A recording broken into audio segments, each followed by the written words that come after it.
Matagumpay na naisagawa ang Basic Youth Leadership Training na pinangunahan ng 1505th Mobile Company ng Regional Mobile Force Battalion 15.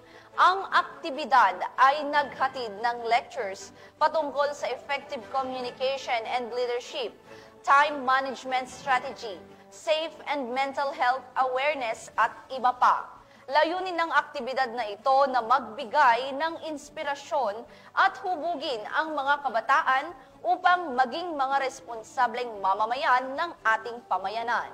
Ang magandang balitang hatid ni Patrolwoman Mayra Beran. Matagumpay na sinagawa ng 1505th Maneuver Company, Regional Mobile Force Battalion 15, ang 2-day Basic Youth Leadership Training para sa 60 SSLG officers na mag-aaral mula sa iba't ibang paaralan sa Cabugao, Apayao nito lamang ika-2 at 3 ng Disyembre, taong kasalukuyan. Naging matagumpay ang aktibidad sa pagsusumikap ng 1505th Maneuver Company, Regional Mobile Force Battalion 15 kasamang pamahalaang panlalawigan ng Apayao at lokal na pamahalaan ng Cabugao.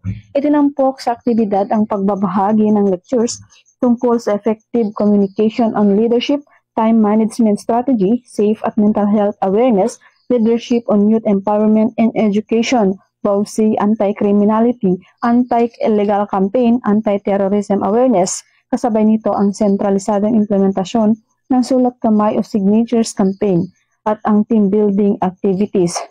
Pagkatapos ng aktibidad ay nakatanggap ang mga kalahok ng tumbler mula sa pamalang panlalawigan ng Apayao. Layunin ng aktibidad na ito na magbigay inspirasyon at hubugin ang mga estudyante upang maging responsibleng miyembro ng lipunan at mga hinaharap na leader na makapagbibigay ng positibong epekto at magsisilbing mabuting halimbawa sa ating komunidad.